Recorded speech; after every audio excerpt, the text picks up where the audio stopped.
हरे कृष्ण कृष्ण कृष्ण हरे हरे हरे राम राम राम हरे हरे हरे कृष्ण कृष्ण कृष्ण हरे हरे राम राम हरे कृष्ण।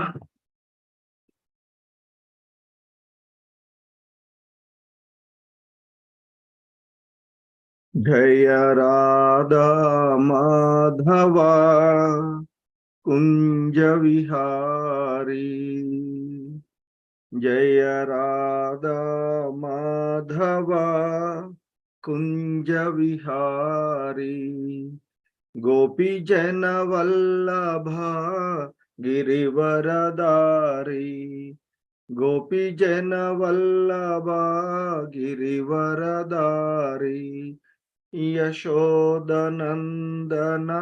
व्रज जन रंजना, यशोदनंदना व्रज जन रंजना, यमुना तीरा वनचारी, यमुना तीरा वनचारी, जय राधा माधवा कुंज विहारी।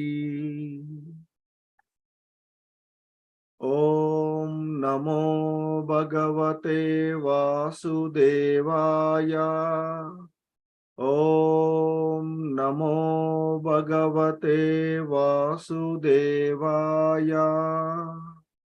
ओम नमो भगवते वासुदेवाय। नारायणं नमस्कृत्य नरं चैव नरोत्तमं, देवीं सरस्वतीं व्यासं ततो जयमुदीरयेत्। नष्टप्रायेष्वभद्रेषु नित्यं भागवत सेवया, भगवती उत्तमश्लोके भक्तिर्भवति नैष्टिकी। హరే కృష్ణ, హరే కృష్ణ అందరికి. సో ఈరోజు శ్రీమద్ భాగవతము క్లాస్కి మీ అందరికీ కూడా ఇస్కాన్ శ్రీ శ్రీ రాధా గోవింద ఆలయము మంగళూరు కర్ణాటక తరపున స్వాగతం తెలియచేస్తూ ఉన్నాము. సో ఈ భాగవతం క్లాస్లో మనము 3వ స్కందము 17వ అధ్యాయము అయినటువంటి విశ్వపు సమస్త దిక్కులను హిరణ్యాక్షుడు జయించుట అనేటువంటి అధ్యాయంలో ఉన్నాము. సో ఈ అధ్యాయంలో ఇప్పటి వరకు 14 శ్లోకాలను మనము చదివి అవగాహన చేసుకోవడానికి ప్రయత్నం చేశాము శ్రీల ప్రభుపాదుల వారి యొక్క ప్రామాణికమైన భాష్యము ద్వారా. సో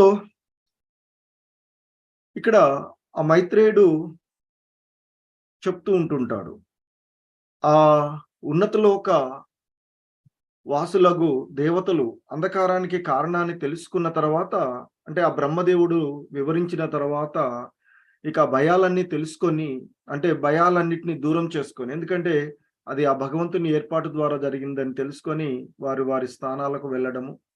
ఆ తర్వాత దితి తన గర్భంలో 100 సంవత్సరాల పాటు వారిని మోసి తర్వాత 2 కవల పిల్లలకు జన్మనివ్వడము. ఆ సందర్భంలో దివియందు భువియందు అంతరిక్షమయందు అనేకమైనటువంటి భయానకరమైనటువంటి అద్భుతాలు పెక్కు ఉత్పాదాలు జరగడము చూసాము. సో అందులో పర్వతాలుతో సహా ధరణి కంపించటము, దిక్కులన్నీ కూడా జ్వలింపసాగడము, తోకసుక్కలు ఉల్కలు పిడుగులుతో పాటు శనిగ్రహాలు వంటి పెక్కు అమంగళకరమైనటువంటి గ్రహాలు కనిపించటము, అలాగే స్పర్శకు భయంకరంగా ఉండేటువంటి వాయువులు, సుఖకరం కానటువంటి వాయువులు మరలా బుస్కొట్టుటువంటి ధ్వనులను కలిగిస్తూ మహావృక్షాలను సహా పెగిలిస్తూ తుఫానులను సైన్యంగాను ధూళిని ధ్వజాలుగాను పెట్టుకొని అవి వీచడము, ఆకాశంలో తేజోవంతంగా ఉండేటువంటివన్నీ కూడా ఆ మేఘమండలాల చేత కప్పిపోవడము, అలాగే వికటహాసం వలె కొన్ని మార్లు మెరుపులు మెరియడము, అంధకారము మొత్తాన్ని వ్యాపించి ఉండడము, ఇంకా సముద్రుడేమో దుఃఖితుడై బిగ్గరగా రోదించడము, అందులో ఉండేటువంటి జీవులన్నీ కూడా సముద్రుడు రోదిస్తూ ఉన్నందుకు కలత చెంది ఉండడము. ఆ గ్రహణ సమయంలో సూర్యచంద్రుల చుట్టూ, అంటే సూర్యచంద్రులను ఎలాగైతే ఆ వారు కప్పవేయబడతారో, అదే మాదిరిగా గ్రహణ సమయంలో సూర్యచంద్రులు ఏ విధంగా కప్పవేయబడతారో ఆ విధంగా మారు అనేక మరలా ఆ సూర్యచంద్రులు కప్పివేయబడినటువంటి విధానము. అలాగే ఆడనక్కలు విపరీతంగా కూయడము, నిప్పులు కక్కసాగడము, నక్కలు గుడ్లగూబలు సైతము ఏడుపులతో వాటికి జతకూడడము, ఇక కుక్కలేమో తన తలలో పైకెత్తి ఒకప్పుడు సంగీతంలాగా, మరొకప్పుడు రోదనలాగా అక్కడక్కడ మొరగడము మొదలవుతుంది. ఇక గాడిదలు చెప్తాడు మైత్రేయుడు ఇంకా చెప్తూ, ఓ విదురా, ఇంకా గాడిదలు తమ కర్కశమైనటువంటి గిట్టలతో నేలను తవ్వుతూ వెర్రిగా ఆ ఒండ్రు పెట్టుచు, అంటే ఓంకారం ఇది గాండ్రిస్తూ గుంపులుగా అటు ఇటు పరిగెత్తసాగాయి. ఇక గాడిదల అరుపులకు భయపడినటువంటి పక్షులు తమ గూళ్ళ నుండి కీచుమంటూ ఎగిరిపోయినవి. గోశాలలో ఉండేటువంటి పశువులు, అరణ్యాలలో ఉండేటువంటి పశువులు మలమూత్రాలను వదిలివేసి విడిచినవి మలమూత్రాలను అని చెప్తున్నారు. ఇంకా ఆ భయపడినటువంటి గోవులు కొన్ని పాలకు బదులుగా రక్తాన్ని కార్చినవి. అలాగే మేఘాలు వర్షానికి, అంటే నీటికి బదులుగా చీమును కురిపించినవి. ఇక దేవాలయాల యందు ఉన్నటువంటి విగ్రహాలు కన్నీరు కార్చడము, ఎటువంటి తీవ్రమైనటువంటి గాలి లేకుండానే మహా వృక్షాలు వంటివి నేల కూలిపోవడము, తర్వాత కొన్ని అమంగళకరమైనటువంటి గ్రహాలు తేజోవంతంగా వెలిగిపోవడము, అంగారకుడు, శని వంటి అశుభ సూచకమైనటువంటి గ్రహాలు తేజోవంతంగా ఉండడము. అదే సమయంలో, అంటే వీటి తేజస్సు ముందు ఆ బుధుడు, బృహస్పతి, శుక్రుడు వంటి పుణ్యతమమైనటువంటి గ్రహాలు వాటి యొక్క తేజస్సు తగ్గిపోయింది. అంటే అవి పెరిగిపోవడం వల్ల, ఇది అమంగళకరమైనటువంటి గ్రహాలు పెరిగిపోవడం వల్ల ఇక ఆ గ్రహాలన్నీ కూడా వక్రగతిన చలించుచున్నట్లుగా పరస్పరము అవి కలహించుకుంటూ ఉన్నాయి అనేటువంటి అంశాన్ని మైత్రేయ ముని విదురుడుకు తెలియచేస్తూ ఉన్నటువంటి సందర్భాన్ని మనము చూసాము. ఇక ఈరోజు 15వ శ్లోకాన్ని మనము తెలుసుకోవడానికి ప్రయత్నం చేద్దాము. హరే కృష్ణ. సో ఓం అజ్ఞానతిమిరాంధస్య జ్ఞానాంజనశలాకయా చక్షుర్మిలితం యేన తస్మై శ్రీ గురవే నమః. నమో ఓం విష్ణుపాదాయ కృష్ణప్రేష్టాయ భూతలే శ్రీమతే భక్తివేదాంత స్వామి ఇతి నామినే. నమస్తే సారస్వతీ దేవే గౌరవాణి ప్రచారిణి నిర్విశేష శూన్యవాది పాశ్చాత్య దేశతారిణి. జయ శ్రీ కృష్ణ చైతన్య ప్రభు నిత్యానంద శ్రీ అద్వైత గదాధర శ్రీవాసాధి గౌర భక్త బృంద. హరే కృష్ణ కృష్ణ కృష్ణ హరే హరే, హరే రామ రామ రామ హరే హరే. హరే కృష్ణ. సో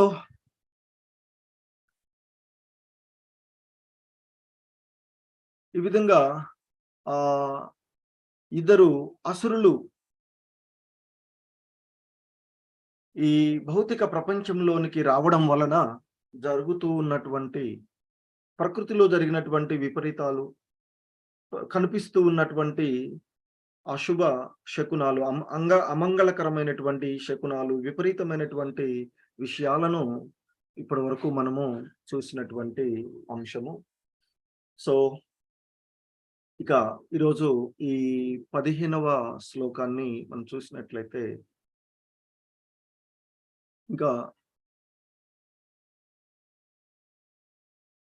దృష్ట్వాన్యాం చ మహోత్పాతాన్ ఉత తత్వవిద ప్రజాః బ్రహ్మపుత్రానృతే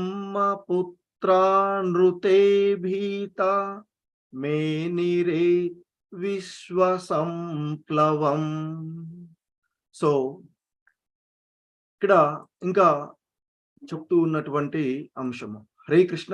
ఈ శ్లోకాలు చదవలేదు కదా ప్రభు? రామకృష్ణ ప్రభు ప్రభుజీ చదవలేదు ప్రభుజీ. ఇంకా మీరు ఇంకో 2 కూడా చదవాల్సి ఉంది కదా. సరే, ఇవి ఒకసారి నేను కొంతమందికి అన్మ్యూట్ ఇవ్వండి. ఒకసారి రిపీట్ చేద్దాము, తర్వాత మీరు చదువుకుందరు కానీ కొన్ని. ఓకే ప్రభుజీ.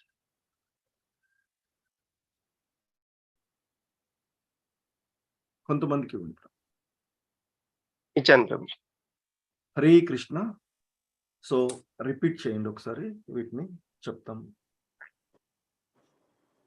హరే కృష్ణ. దృష్ట్వాన్యాం చ మహోత్పాతాన్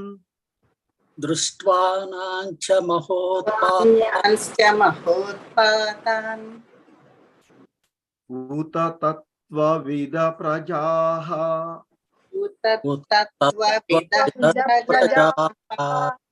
సారీ, ఇక్కడ అతత్వ నా ఉంది కదా. సరే, హరే కృష్ణ. అతత్వవిద ప్రజాః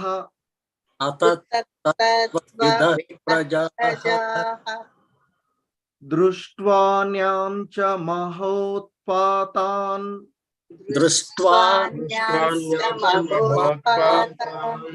ఉత తత్వవిద ప్రజా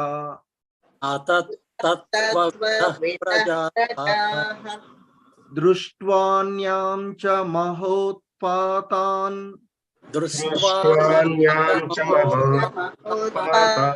అతత్వవిద ప్రజాః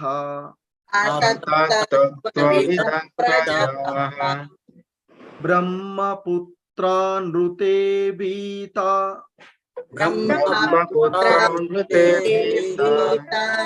మేనిరే విశ్వసంప్లవం.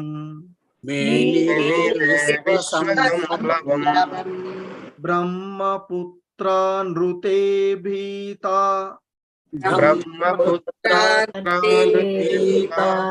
మేనిరే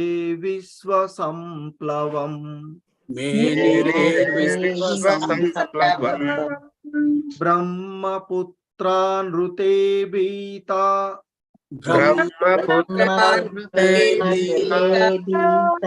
మేనిరే విశ్వసంప్లవం.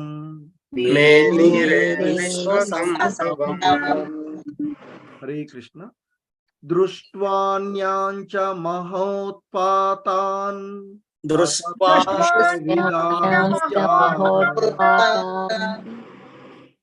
హరే కృష్ణ. మొత్తం లైన్ చదవండి, చెప్తాను ఒక్క నిమిషం. దృష్ట్వాన్యాం చ మహోత్పాతాన్ అత తత్వవిద ప్రజాః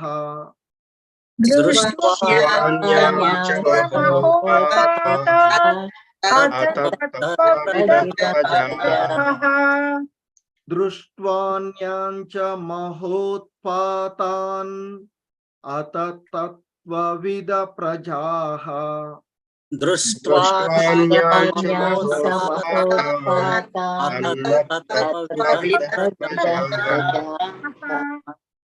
బ్రహ్మపుత్రానృతే భీతా మేనిరే విశ్వసంప్లవం.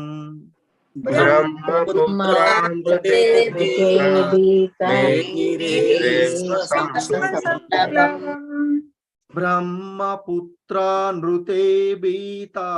మేనిరే విశ్వసంప్లవం.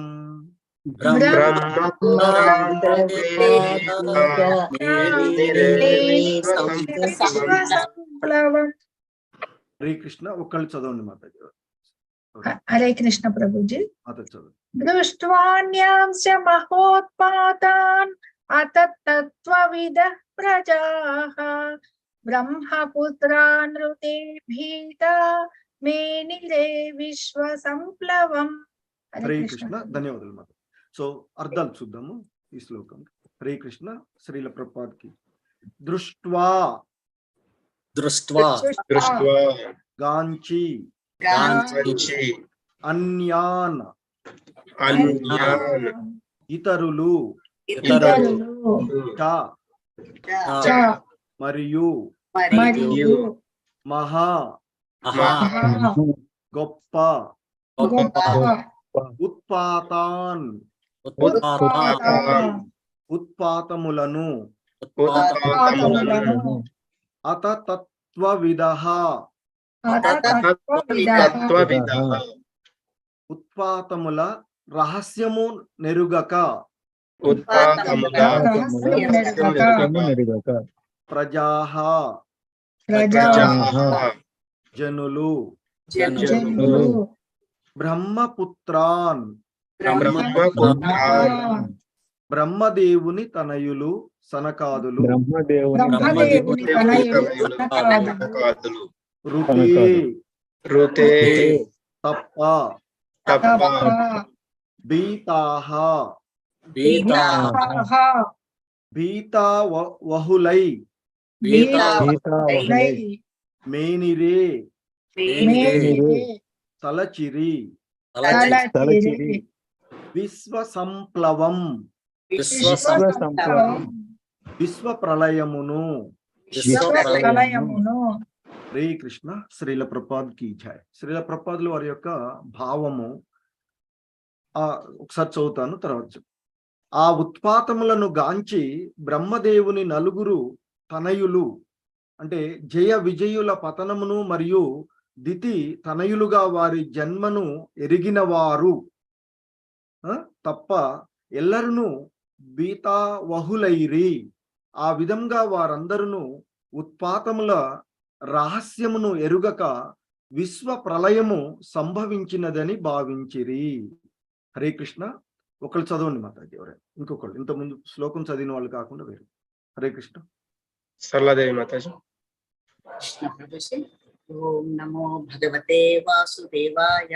భాష్యముపై శ్రీల ప్రపాదుల వారికి జై.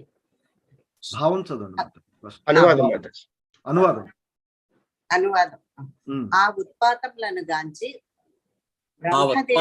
గాంచి బ్రహ్మదేవుని నలుగురు తనయులు నలుగురు తనయులు అనగా జయ విజయుల పతనమును మరియు దితి తనయులు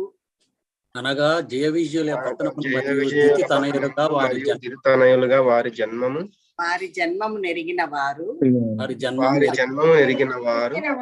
తప్ప ఎల్లరును భీతావహులైరి. ఆ విధముగా వారందరును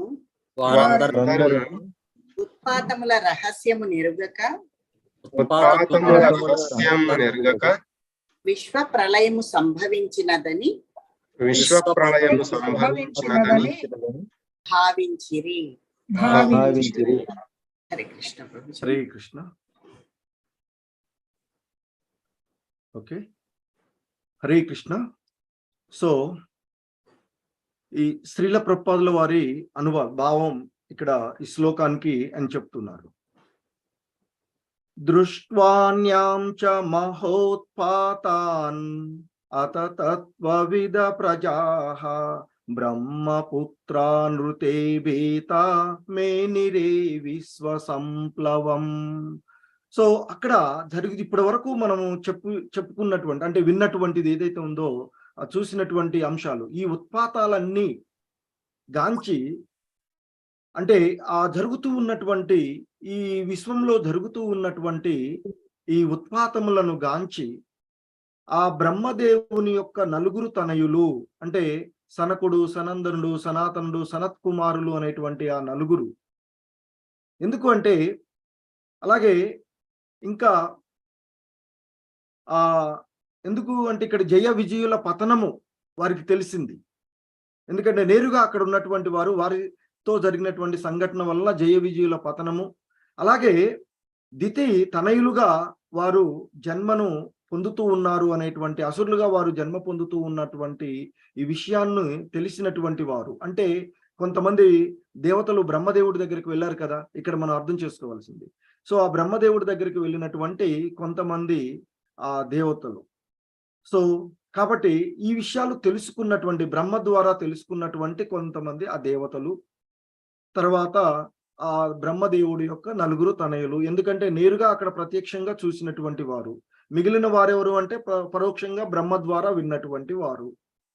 సో ఇటువంటి వీరు తప్ప, అందుకే చెప్తున్నారు, ఆ ఉత్పాతాలను గాంచి అందులో ఆ బ్రహ్మదేవుని నలుగురు తనయులు, అలాగే జయ విజయుల పతనము, వారు అసురులుగా జన్మిస్తూ ఉన్నటువంటి విషయాన్ని తెలుసుకున్నటువంటి వారు తప్ప ఎల్లరును భీతావహులైరి. అంటే ఇక్కడ జరుగుతూ ఉన్నటువంటి ఈ ఉత్పాతాలు చూసి వారు ఇక ఎంతో బాధపడుతూ ఉన్నటువంటి, అంటే ఇక్కడ భయపడుతూ ఉన్నటువంటి భయం ఏం జరుగుతుంది అనేటువంటి ఆ విధంగా ఆ భీతావహులైనటువంటి వారందరూ కూడా ఆ ఉత్పాతాలను ఎందుకు జరుగుతున్నాయి అనేటువంటి సంఘటన వారికి తెలియదు కదా. వాస్తవానికి అది ఆ భగవంతుని యొక్క ఏర్పాటు ద్వారానే జరుగుతూ ఉన్నది అనేటువంటిది. అలాగే ఆ భగవంతుడు వారిని, అంటే తన భక్తులైనటువంటి వారు తిరిగి ఇక్కడ అసురులుగా జన్మిస్తూ ఉన్నారు, అందువలన ఇది జరుగుతూ ఉంది అనేటువంటి విషయాన్ని తెలవక, ఆ రహస్యాన్ని తెలుసుకోలేనటువంటి వాళ్ళందరూ కూడా ఎందుకు ఈ విశ్వమంతా కూడా అనేకమైనటువంటి ఉత్పాతాలు జరుగుతున్నాయంటే ఈ విశ్వ ప్రళయం జరుగుతూ ఉందేమో అని భావించారట. ఈ జరిగినటువంటి సంఘటనలన్నిటికీ కూడా ఇక్కడ ఆ విధంగా చెప్తూ ఉన్నటువంటి. సో దీనికి శ్రీల ప్రభుపాదుల వారి భాష్యము మనం చూసినట్లయితే ఆయన భాష్యంలో ఈ విధంగా చెప్తూ ఉన్నారు. శ్రీల ప్రభుపాద్ కీ జై. భగవద్గీత 7వ అధ్యాయమును, ఓకే, హరే కృష్ణ. సూర్యప్రకాష్ ప్రభు చదువుతారా? ఇవ్వండి. హరే కృష్ణ ప్రభుజీ, చదువుతాను. చదవండి. భాష్యం బై శ్రీ ప్రభుపాదుకి జై. భగవద్గీత 7వ అధ్యాయం అనుసరించి ప్రకృతి నియమములు ఎంత కఠినమైనదిగా వాటి అమలును అతిశయించుట జీవునకు అసాధ్యమైన కార్యము. భక్తి భావనలో కృష్ణునికి పూర్తిగా శరణొచ్చిన వారే రక్షించబడదనియు అందు చెప్పబడినది. ఇరువురు మహాదానవుల జన్మ కారణమునే పెక్కు ఉత్పాదములు సంభవించినవని శ్రీమద్ భాగవత వర్ణన ద్వారా మనకు తెలియజేస్తున్నది. అనగా చరిత్రపై ఎడతెరగక కలతలు కలుగుతున్నప్పుడు ఎవరో దానవులు జన్మించరనియు, లేదా దానవ ప్రవృత్తి గల జనాభా వృద్ధి చెందిననియు, అనగా పూర్వమే వర్ణితమైనట్టుగా పరోక్షముగా గ్రహింపవలెను. పూర్వకాలమున 2 దానవులే దితికి జన్మించిన వారు ఉండేరి. అయినను పెక్కు ఉత్పాదములు కలిగి ఉండెను. ప్రస్తుత కాలమున అనగా కలియుగమునందు అట్టి సర్వదా గోచరించునే ఉండును. దానవ ప్రవృత్తి కలిగిన జనాభా నిక్కముగా వృద్ధి చెందినదని ఈ విషయమును సూచించును. దానవ ప్రవృత్తి గల జనాభా వృద్ధిని నిరోధించుటకే వైదిక నాగరికత సాంఘిక జీవనమును పెక్కు నియమ నిబంధనలను విధించినది. సంతానమును పొందుటకు గల గర్భధారణ సంస్కారమును అందు అతి ముఖ్యమైనది. అవాంఛిత జనాభా అనగా వర్ణ సంకరము వృద్ధి చెందినచో ప్రపంచమంతయు నరకముగా గోచరించునని భగవద్గీత యందు అర్జునుడు కృష్ణుడితో పలికెను. ప్రపంచ శాంతికి జనులు తగతగలాడుచున్నారు, కానీ గర్భధాన సంస్కారము లేకుండగానే జన్మించినట్టి దితి గర్భమును జన్మించిన దానవుల వలె అవాంఛిత సంతానము అసంఖ్యాకముగా ఉన్నారు. దితి అతికామాతురై మంగళకర్మకు సమయమున మైథున ప్రక్రియకు భర్తను ప్రభుజీ హరే కృష్ణ. అమంగళకరమగు సమయమున మైథున ప్రక్రియతో భర్తను బలవంతము చేసినది. కనుకనే కలతలను కలిగించుటకు దానవులు జన్మించరి. సంతానమును పొందుటకై మైదనమునందు పాల్గొన్నప్పుడు సత్సంతానమును పొందు విధమును మనుషుడు అనుసరింపవలెను. ప్రతి కుటుంబమున ప్రతి గృహస్థుడు వైదిక విధానమునే అనుసరించినచో చక్కటి సంతానమే కలుగును గాని దానవులు కాదు. అంతటా అప్రయతముగా ప్రపంచమున శాంతి నెలకొనదు. జీవితమందు ఈ నియమ నిబంధనలను అనుసరించినచో అనగా సంఘ శాంతి కొరకు గల శాంతిని మనము ఊహించజాలము. పైగా ప్రకృతి నియమముల కఠినముగు ప్రతి క్రియలను మనము అనుభవింపవలసి వచ్చును. హరే కృష్ణ ప్రభుజీ, హరే కృష్ణ. ధన్యవాదాలు ధన్యవాదాలు. అవకాశం ఇచ్చినందుకు. హరే కృష్ణ ప్రభు. హరే కృష్ణ. సో ఇక్కడ మనము చూస్తూ ఉన్నటువంటి అంశము శ్రీల ప్రభుపాదుల వారు మనకి ఇస్తూ ఉన్నటువంటి ప్రామాణికమైనటువంటి భాష్యము చూసినట్లయితే ఇక్కడ ఆయన చెప్తూ ఉన్నారు, భగవద్గీత 7వ అధ్యాయమును అనుసరించి ప్రకృతి నియమములెంత కఠినమైనవనగా వాటిని అంటే వాటి యొక్క అమలు అలాగే వాటిని అతిశయించుట జీవునకు అసాధ్యమైనటువంటి కార్యము అని చెప్తూ ఉంటారు. సో ఎందుకంటే ఇక్కడ ఆ భక్తి భావన లేనటువంటిదే ఏది కూడా సాధ్యం కాదు అని చెప్తూ ఉంటారు. ఆయన కృష్ణ భగవానుడు చెప్తారు అర్జునుడితో, నా ఈ దైవీ మాయను అతిశయించుట అసాధ్యము అవుతుంది, కష్టతరము అని చెప్తారు. కానీ ఎవరైతే నాకు శరణుజొచ్చి నా యొక్క భక్తి భావనలో ఉంటారో వారు ఈ మాయను సులభగానే దాటగలరు, ఈ భవబంధనాన్ని, ఈ సంసార సాగరాన్ని సులువుగానే దాటగలరు అనేటువంటి అంశాన్ని ఆయన చెప్తారు. సో అంతకుముందు కూడా ఆయన చెప్తూ ఉంటారు. ఎందుకంటే ఆ భగవంతుడిని ఇక్కడ అర్థం చేసుకోవడం అనేటువంటిది, ఆ భగవంతుని యొక్క లీలలు తెలుసుకోవడం అనేటువంటిది జనసామాన్యానికి అది సాధారణమైనటువంటిది కాదు. అందుకే ఇక్కడ 7వ అధ్యాయాన్ని ఆయన మనకి ఇక్కడ ప్రస్తావించినటువంటి అంశం. సో ఆయన భగవద్విజ్ఞానము అనేటువంటి అధ్యాయంలో ఆయన చెప్తారు, ఓ పృతకుమార, నా యందే మనసును ఆసక్తి చేసి నా యొక్క సంపూర్ణ భావనలో యోగ సాధన ద్వారా ఏ విధంగా నీవు నన్ను నిస్సందేహంగా తెలుసుకోగలవో నేను తెలియచేస్తాను అంటూ చెప్తారు. చెప్తూ అందులో అని చెప్తారు, ముఖ్యంగా జ్ఞాన విజ్ఞానాలతో పాటుగా నీకు ఇప్పుడు నేను మొత్తాన్ని అంటే ఆధ్యాత్మికమైనటువంటి జ్ఞానాన్ని కూడా తెలియజేస్తానని చెప్తూ అంటాడు అక్కడ. మనుష్యానాం సహస్రేషు కచ్చిద్ యతతి సిద్ధయే యతతామపి సిద్ధానాం కచ్చిన్ మాం వేతి తత్వతః అంటూ చెప్తారు. అంటే ఈ పలు వేలాదిగా ఉన్నటువంటి ఈ సృష్టిలో ఉండేటువంటి 84 లక్షల జీవ జాతులలో, సో అందులో 4 లక్షల రకాలైనటువంటి మానవ జాతులు ఉంటాయని చెప్తాము. మరి అటువంటి నానా రకాలుగా ఉన్నటువంటి పలు వేలాది మందిగా ఉన్నటువంటి ఈ మనుషులలో ఏ ఒక్కడో పూర్ణత్వానికై ప్రయత్నం చేస్తాడు. ఇక పూర్ణత్వమును సాధించినటువంటి వారిలో కూడా అరుదుగా ఏ ఒక్కడో నన్ను యథార్థంగా తెలుసుకుంటాడు అని చెప్తారు. అంటే ఇలా పలు వేలాదిగా ఉన్నటువంటి ఈ వీళ్ళలో ఒక్కడు మాత్రమే ఆధ్యాత్మిక అనుభూతిలో తగినంత ఇష్టాన్ని కలవాడై ఆత్మ అంటే ఏమిటి, దేహం అంటే ఏమిటి, పరతత్వము అంటే ఏమిటి తెలుసుకోవడానికి ప్రయత్నం చేస్తారు అని చెప్తారు. సో ఆ విధంగా ఆ భగవంతుని యొక్క రహస్యాలను తెలుసుకోవడం అనేటువంటిది చాలా అరుదు. అంటే ఆ శ్రీకృష్ణుడే దేవాది దేవుడు, సర్వకారణ కారణుడు, ఆదిదేవుడైనటువంటి గోవిందుడు అని ఆ బ్రహ్మ సమితిలో బ్రహ్మ చెప్పినట్లుగా ఈశ్వర పరమా కృష్ణ సచ్చిదానంద విగ్రహ అనాదిరాదిర్ గోవింద సర్వకారణ కారణం. సో ఈ కారణాలన్నిటికీ కూడా కారణము ఆయనే అనేటువంటిది తెలుసుకునేటువంటి వారు ఏ అరుదుగా ఉంటారు అనేటువంటి ఆ బ్రహ్మ సమితిలో బ్రహ్మ చెప్పినట్లుగా తెలుసుకునేటువంటి వాళ్ళు చాలా తక్కువగా ఉంటారు అనేటువంటిది చెప్తూ ఉన్నటువంటి, చాలా అరుదుగా ఉంటారు అనేటువంటిది. మరి అటువంటి ఆ విషయాలను, ఆ భగవంతుని యొక్క సృష్టి, ఆయన చేసేటువంటి విషయాలను తెలుసుకునేటువంటి వారు చాలా తక్కువగా ఉంటారు.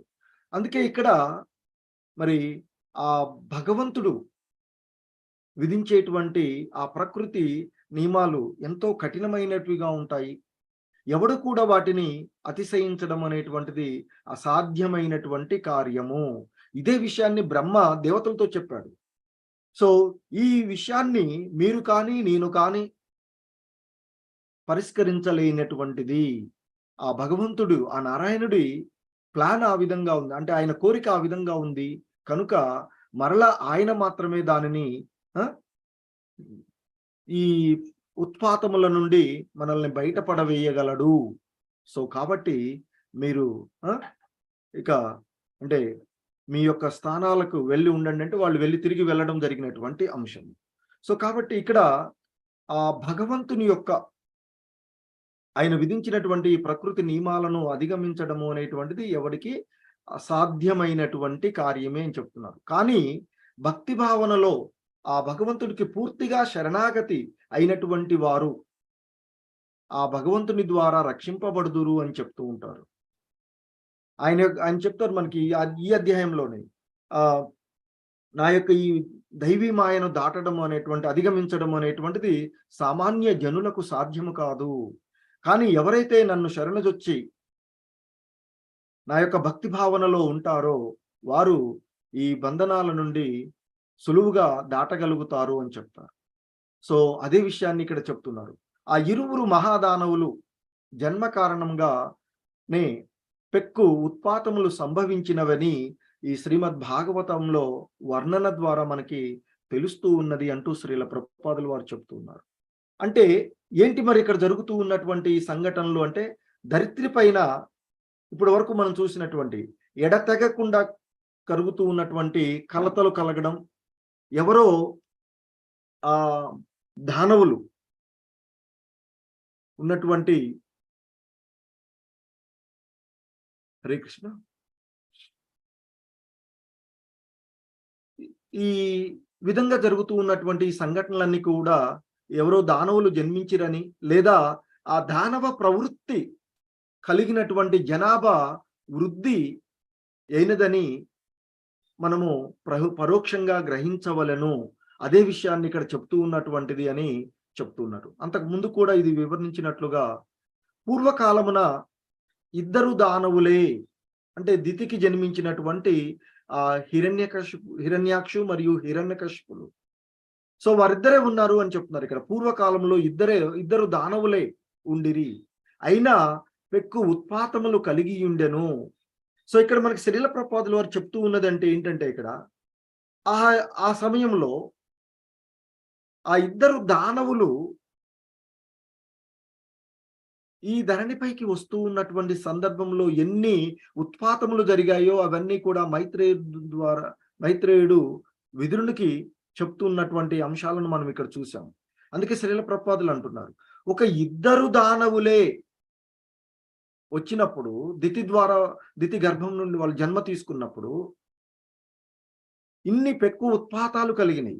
మరి ఇప్పుడు ఈ కలియుగమునందు, ప్రస్తుత కాలము అంటే ఈ కలియుగంలో అట్టి ఉత్పాతములు సర్వదా గోచరించునే ఉండును. ఎందుకంటే దానవ ప్రవృత్తి కలిగిన జనాభా నిక్కంగా వృద్ధి అయినది అని ఈ విషయం సూచిస్తూ ఉన్నది. సో ఎందుకంటే ఇప్పుడు మనం చూస్తూ ఉన్నటువంటి అనేక ఉత్పాతాలు జరుగుతూ ఉన్నాయి, ఏవేవో జరుగుతూ ఉన్నటువంటివి కదా.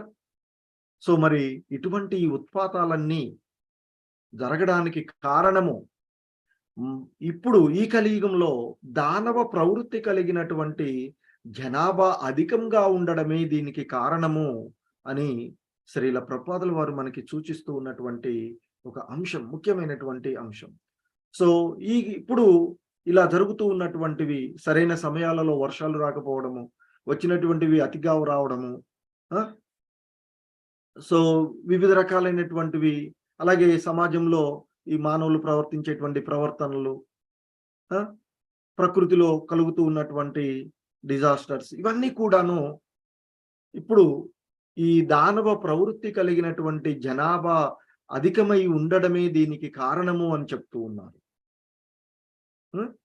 సో కనుకనే మరి ఈ దానవ ప్రవృత్తి కలిగినటువంటి వారి జనాభా వృద్ధిని నిరోధించడానికి వైదిక నాగరికత యందు అంటే సాంఘిక జీవనమునందు పెక్కు నియమ నిబంధనలు విధించినది అని చెప్తూ ఉన్నారు.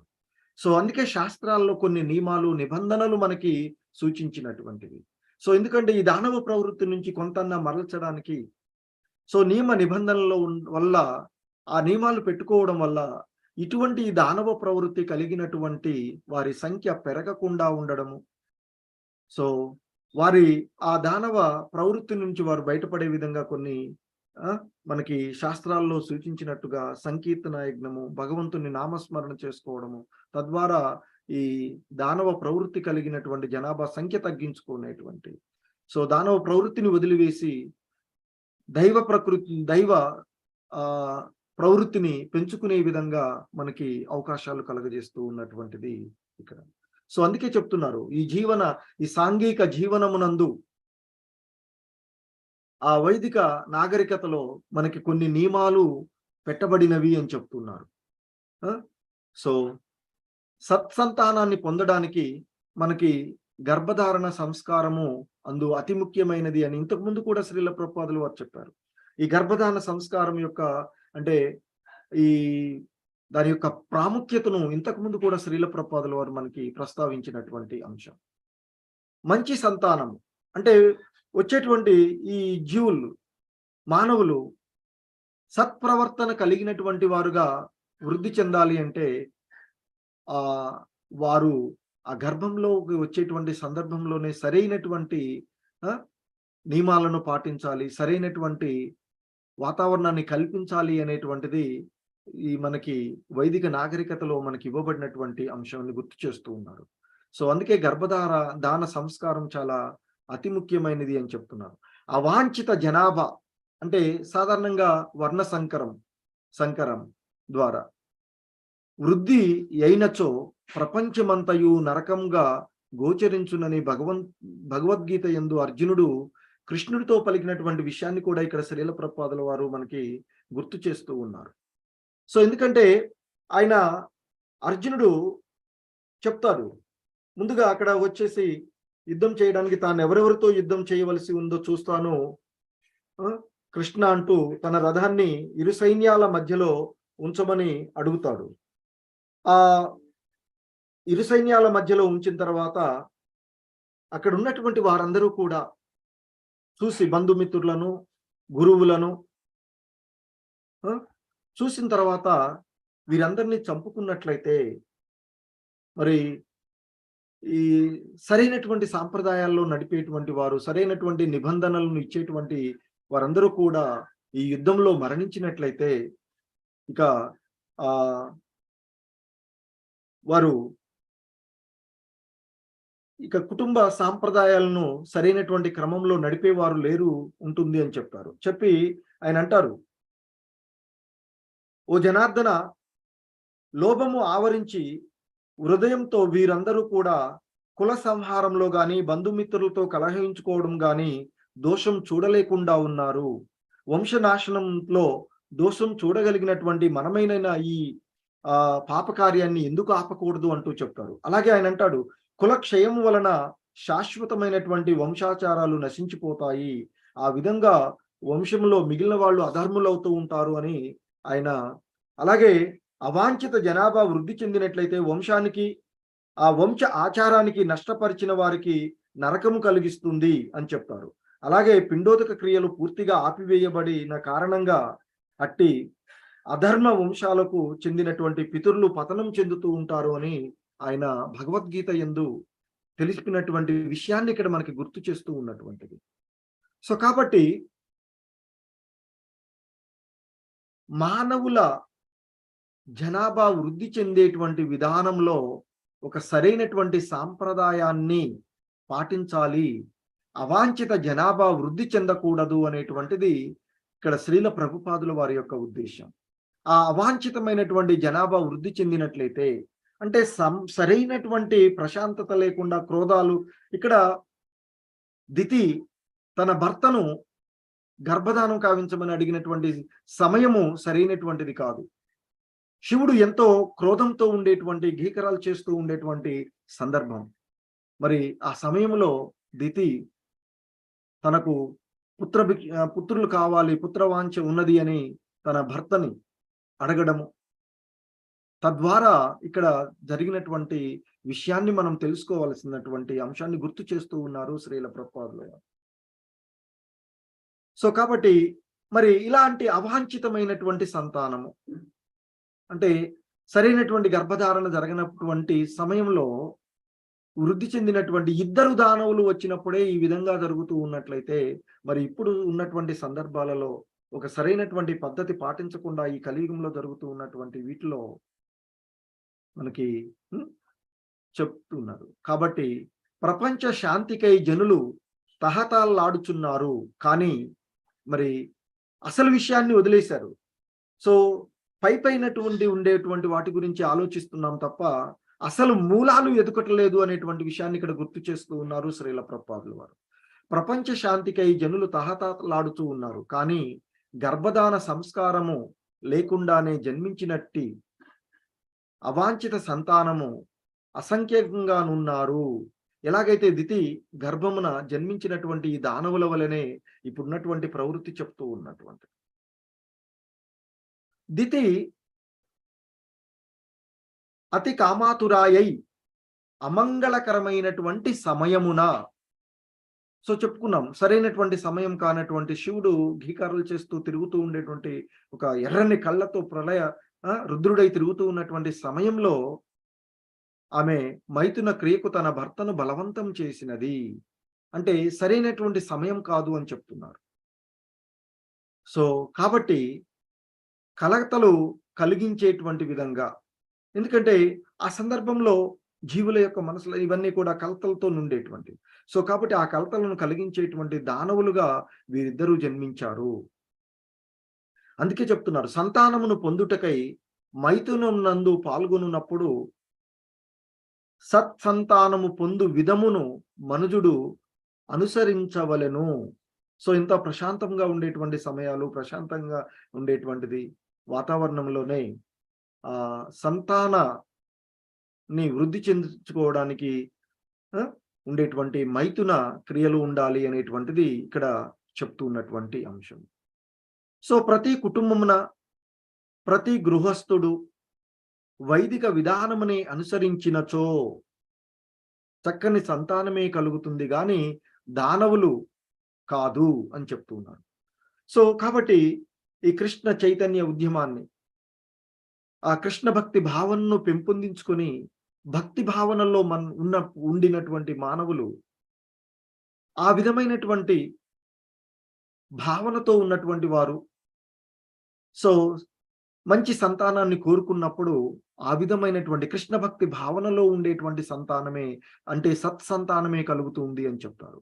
సో కాబట్టి అంటే కృష్ణ భక్తి భావనను పెంపొందించుకునే విధంగా ఉండేటువంటి సంతానాన్ని పొందాలి అనేటువంటి భావనతో ఆ సంతానాన్ని వృద్ధి చెందించుకున్నట్లయితే, సో ఇక దానవ ప్రవృత్తి తగ్గి దైవీ ప్రవృత్తి కలిగినటువంటి జనాభా వృద్ధి చెందుతుంది అని, మరి అటువంటి జనాభా కారణంగానే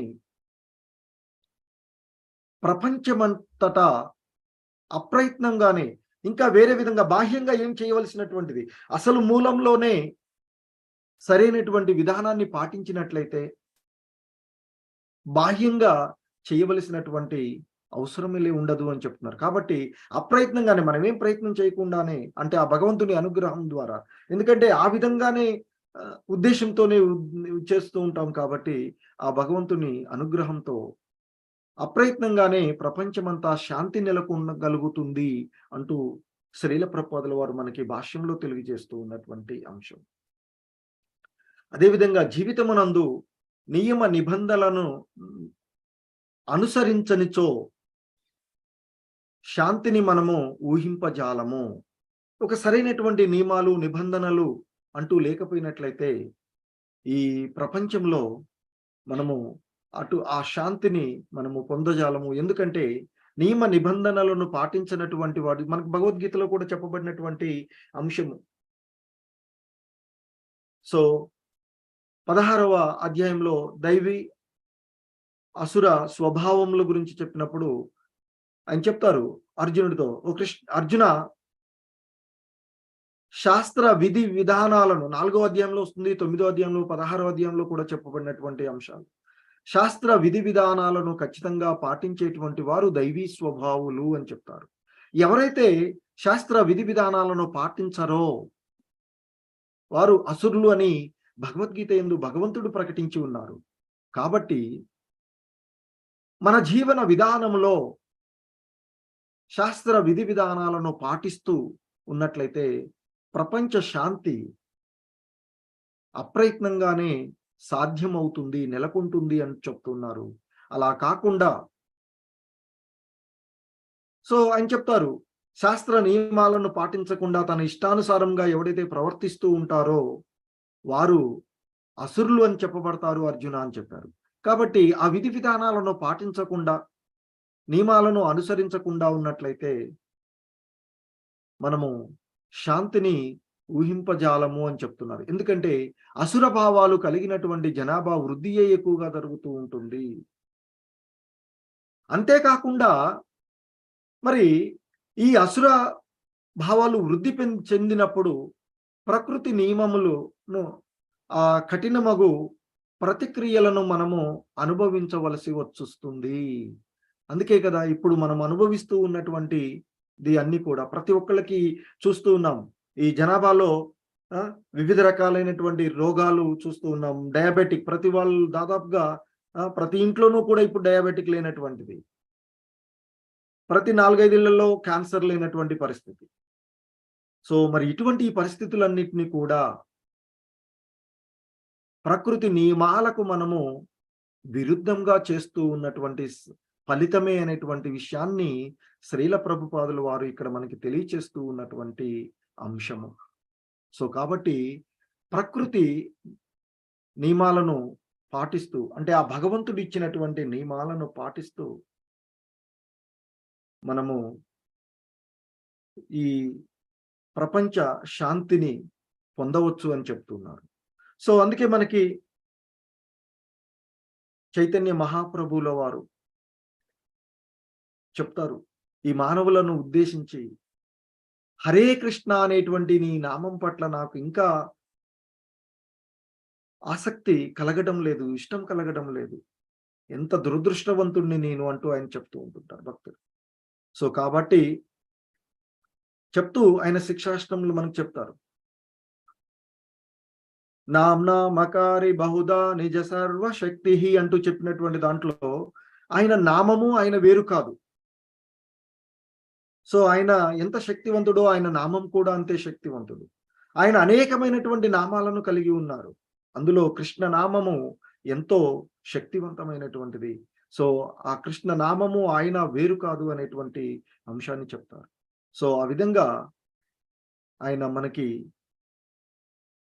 బోధించినటువంటి, తెలియచేసినటువంటి, మనకందరికీ కూడా ఇచ్చినటువంటి అంశము నామ సంకీర్తన యజ్ఞము. ఎందుకంటే ఇప్పుడు ఈ కలియుగంలో అందరూ కూడా అసుర భావాలను పెంపొందించుకొని ఉన్నటువంటి పరిస్థితులే. సో ఇంతకుముందు మనం చూస్తూ ఉన్నట్లుగా పూర్వ సమయంలో, ఒకానొక సమయంలో అసుర స్వభావాలు, దైవీ స్వభావాలు వేరువేరు గ్రహాలలో ఉండేవి. ఆ తర్వాత గ్రహాలు వదిలేసి వేరువేరు దేశాలకు వచ్చినవి. ఆ తర్వాత దేశాలు వదిలేసి కుటుంబాలలోకి వచ్చినవి. ఆ తర్వాత కుటుంబాలు వదిలేసి ఒకే వ్యక్తిలో ఒక సుర స్వభావాలు రెండు ఉంటున్నాయి. మన యొక్క ప్రవర్తన, మన యొక్క సాంగత్వాలు, మనము పెట్టుకునేటువంటి నియమాలు, పాటించేటువంటి నియమాలు, వీటి ద్వారానే మనలో ఉండేటువంటి అసుర భావాల లేదా సురభావాల రెండింటిని మనమే పెంపొందించుకోవాల్సినటువంటి అవసరం. అందుకే మనకి ఇచ్చినటువంటి సంకీర్తన యజ్ఞము హరే కృష్ణ కృష్ణ కృష్ణ హరే హరే, హరే రామ రామ రామ హరే హరే అంటూ ఆ భగవంతుణ్ణి నామాలను నిరంతరము స్మరించడం, నామ సంకీర్తన యజ్ఞము ఈ కలియుగ ధర్మంగా మనకి ఇచ్చినటువంటి, కలియుగానికి ముఖ్యమైనటువంటి ధర్మం, అతి ముఖ్యమైనటువంటి ధర్మం నామ సంకీర్తన యజ్ఞం. సో అలా ఆ నామ సంకీర్తనాన్ని చేయడం వల్ల మనలో ఉన్నటువంటి ఆ అసుర స్వభావాలు క్రమంగా తొలగించబడి, ఒక అద్దం పైన మురికి ఉందనుకోండి, ఒక శుభ్రమైనటువంటి వస్త్రాన్ని తీసుకొని తుడుస్తూ ఉంటే ఏమవుతుంది, చాలా శుభ్రంగా మెరుస్తూ ఉంటుంది ఏదైనా వస్తువు కదా. సో అలాగే మనం కూడా నిరంతరము ఆ భగవంతుని యొక్క నామాలను జపిస్తూ ఉన్నట్లయితే మన హృదయంలో ఉన్నటువంటి మాలిన్యం ఏంటి, మరి లోపల ఉన్నటువంటి మాలిన్యం ఏముంది, బయట కదా, బయట స్నానం చేస్తున్నాం, మాలిన్యాన్ని తొలగించుకుంటున్నాం కదా భావనలు వస్తూ ఉంటుంటాయి. హృదయ మాలిన్యం ఎన్నెన్నో జన్మలలో మనం చేసినటువంటి కర్మలు అవన్నీ కూడా ఇక్కడ పేరుకుపోయి ఉన్నాయి. సో వాటన్నిటిని కూడా తొలగించుకోవడానికి మనకి హరే కృష్ణ మహామంత్రము ఉన్నటువంటిది. అలాగే శ్రీల ప్రభుపాదుల వారు మనకి ఇచ్చిన 4 రెగ్యులేటివ్ ప్రిన్సిపల్స్ ఇష్టాల్లో పాటించమని చెప్తారు. ఈ 4 నియమాలను పాటిస్తూ మాంసాహార భక్షణం వదిలేసి మత్తు పదార్థాలకు జోలికి పోకుండా ఉంటూ, అక్రమమైనటువంటి సంబంధాలు పెట్టుకోకుండా, జూదం ఆడకుండా ఉంటే ఈ 4 నియమాలను పాటిస్తూ ఆ భగవంతుని యొక్క నామాలను నిరంతరము మనం జపిస్తూ ఉన్నట్లయితే సమాజానికి స్వతహాగానే శాంతి చేకూరుతుంది అని శ్రీల ప్రభుపాదుల వారు చెప్తూ ఉన్నటువంటి